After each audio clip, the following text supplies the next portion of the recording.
কি অবস্থা রাইডার ভাই ব্রাদাররা, কি খবর সবার? ইনকাম পাতি কেমন হচ্ছে?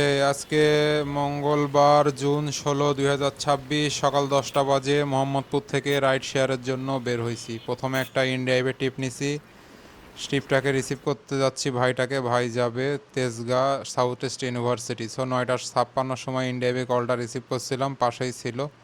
দূরত্ব 199 টাকায় নিছি কনটাকে, রাস্তা বেশি না। ভাইকে নিয়ে এখন চলে যাব Tejgaon industrial area south south east university. তো দেখা যাক, সবাই সাথে থাকেন। আজকে কত ইনকাম করতে পারি আপনাদেরকে দেখাবো। বৃষ্টি হচ্ছিল যার কারণে একটু লেটে বেরোইছি। দোকান 9:30 পর্যন্ত বৃষ্টিই হচ্ছিল। বৃষ্টি থামলে আমি অ্যাপস অন করে প্রথম রাইডটা নিছি। ভাইয়ের জন্য অপেক্ষা করছি লোকেশনে এসে। ভাই এই যে কই গেল, এই যে ভাইয়া চলে এসেছে। ভাইয়াকে নিয়ে সাউথ ইস্ট ইউনিভার্সিটি যাচ্ছি। রাস্তায় এত জ্যাম আজকে যে, এত জ্যাম কেন এটাই তো বুঝতে পারতেছি না। এদিকে বৃষ্টি হয়েছে, বৃষ্টির পরপরই এত জ্যাম। অনেক জ্যাম ঠেলে রাস্তা তেজগাঁ ফ্লাইওভার বন্ধ ছিল। ও অন্য দিক থেকে ঘুরে আসা লাগছে, 2-3 কিলোমিটার এক্সট্রা ঘুরে আসা লাগছে। আসার পরে 45 মিনিটের উপরে লেগে গেছে এই রাইড নিতে। নামানোর পরে 199 টাকা ভাড়া ছিল। এটা তার ভাড়া বাড়ে না, রাস্তা ছিল 8 কিলো, কিন্তু সময় লাগছে 45 মিনিট লেগে গেছে। কারণ রাস্তায় কোথাও ওই যে গার্মেন্টস কর্মীরা আন্দোলন করছে বলে রাস্তা ব্লক করে রাখছে, তেজগাঁর ফ্লাইওভার বন্ধ করে রাখছিল। পরে কারণ বাজারের ওই দিক থেকে ঘুরে তারপরে বাইরে নিয়ে আইছি। সাউথ ইস্ট ইউনিভার্সিটির নামায় দিয়ে আমি একটু তেল নিতে যাবো, আমার বাইকে তেল কম আছে। এই যে চলে আসলাম তেজগাঁর এখান থেকে গুলশান সার্ভিস পয়েন্ট, এখানে তেল নিতে আসলাম। তেলের লাইনে দাঁড়ায় আছি, অনেক লোক তেল নিচ্ছে। 5 লিটার তেল নেব, 525 টাকায় 5 লিটার তেল নিয়ে দেখি শান্তা টাওয়ারের ওইখানে যে দাঁড়াবো, এখান থেকে কন্টাক্টে টিপ পাওয়া যায়। যদি এখান থেকে কন্টাক্টে টিপ পাই, আর নাহলে অ্যাপসও অন করা আছে, পাঠা, উবার, ইন্ডিয়া সবই আছে। এই যে শান্তা টাওয়ারের এইখানে দাঁড়াবো, 11টা বাজে শান্তা টাওয়ারের এখানে দাঁড়ায় আছি। একটা বিড়ি খেয়ে নিই চাষির কাছ থেকে। 11টা 4 বাজে ইন্ডিয়া কল আসছে, 99 টাকায় যাবে। আমি 149 টাকা অফার করছি, হয় না। 148 টাকা দেখি। রাজুকে যাবে, রাজুকে যাবে তেজগাঁ থেকে 99 টাকায়। 150 টাকা চালাম, দেবে না। শান্তা টাওয়ারের এখানে কিছুক্ষণ দাঁড়ায় থেকে সে অনেক সময় দাঁড়াইছিলাম। কল টল ভালো, অ্যাপসেও আসছিল না। কনটাকে যা আসছে অন্য লোক টেনে টুনে নিয়ে চলে গেছে। আর যা ভাড়া বলেছে আমার পোষায়নি, এই জন্যই যায়নি। 11:30 বেজে গেছে। ওইখানে আধা ঘন্টা পুরো একেবারে বসেছিলাম ফাঁকা।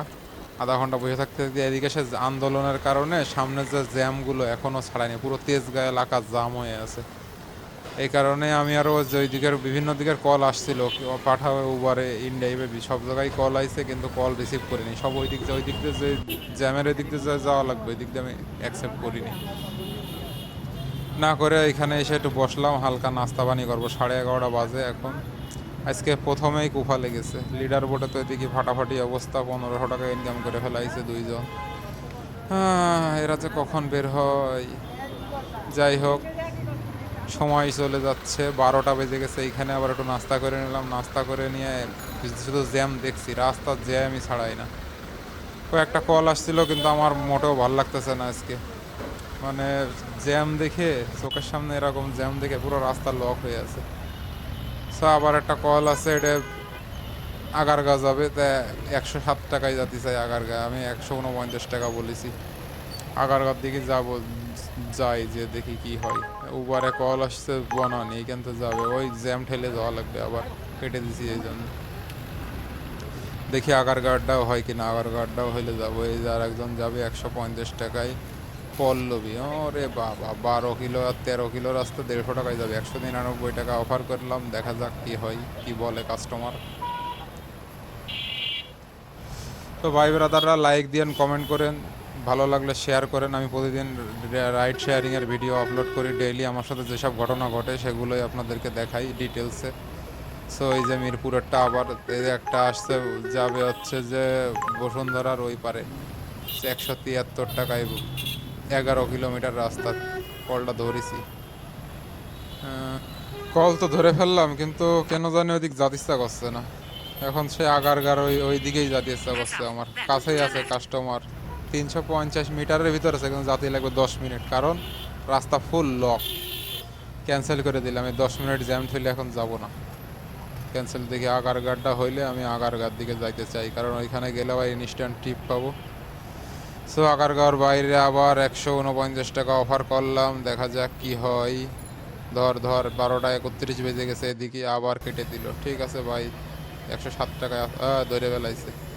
অবশেষে ভাই ধরলো, কলটা আমি আগারগাঁওটাই হলো। 12টা 31 বাজে, কাস্টমারকে নিয়ে 1টা 15 বেজে গেছে আমার আগারগাঁয়ে নামাইতে। ওনারা রিসিভ করতেই লাগছে 10 মিনিট, আর ওই পুরো জ্যাম ঠেলে জ্যামের এখানে আগারগাঁও আসতে লাগছে আরও বহুত 45 মিনিট মতো লেগে গেছে টোটাল বাইরে নিয়ে আসতে আগারগাঁও। তো 1টা 15 বাজে। আজকে প্রথমেই একেবারে মেজাজ খারাপ হয়ে গেছে, বহুত সময় বসেছিলাম, জ্যাম ঠেলেই পুরো কোফা লেগেছে। আর প্রথমে হচ্ছে সকালে বৃষ্টি, প্রতিদিন সকাল সকাল বেরোই, 7:30 8টার দিকে বেরোই, ধুমাধুম টিপ মারতে থাকি। আজকে বেরোতে হয়েছে লেট, 10টায় বেরোনোর পরে, তারপরে খেলাম জ্যাম। ওইদিকে যে বসে থাকলাম এক গাদা টাইম, এখন মোটেও ভালো লাগতেছে না, ইনকামও ভালো হয়নি, বাসায় চলে যাচ্ছি। এখান থেকে আমার বাসায় যেতে লাগবে 10 মিনিট, রাস্তা এদিকে ফাঁকা আছে, 10 মিনিটের মধ্যে বাসায় চলে যাবো। আজকাল রাইডই দেবো না, মুড সুইং হয়ে গেছে, বুঝলেন ভাই। প্রতিদিন তো আর মুড একরকম থাকে না, আজকে সকাল সকালই মেজাজটা গরম হয়ে গেছে, আর ভালো লাগতেছে না মোটেও। আপনাদেরও যদি এরকম হয় যে রাইড দিতে বেরোইছেন, 2000 টাকা ইনকাম করবেন এই টার্গেট নিয়ে, কিন্তু 2-1টা ট্রিপ মেরেই বাড়ি চলে গেছেন, এরকম যাদের সাথে সাথে হয়েছে তারা কমেন্ট করে জানান। আর আমি প্রতিদিন রাইড শেয়ারের ভিডিও আপলোড করতেছি, প্রতিদিন যা হয় সবই ডিটেলস ভিডিও করে নিয়ে এসে আপনাদেরকে দেখাচ্ছি। দেখেন, যা ঘটে তাই দেখাই। সো আপনাদের যদি ভালো লাগে তাহলে লাইক দিয়েন, কমেন্ট করেন, শেয়ার করেন, আর সাবস্ক্রাইব করে পাশে থাকেন। ধন্যবাদ। আজকের মতো বিদায়, দেখা হবে আবার নতুন কোনো ব্লগে।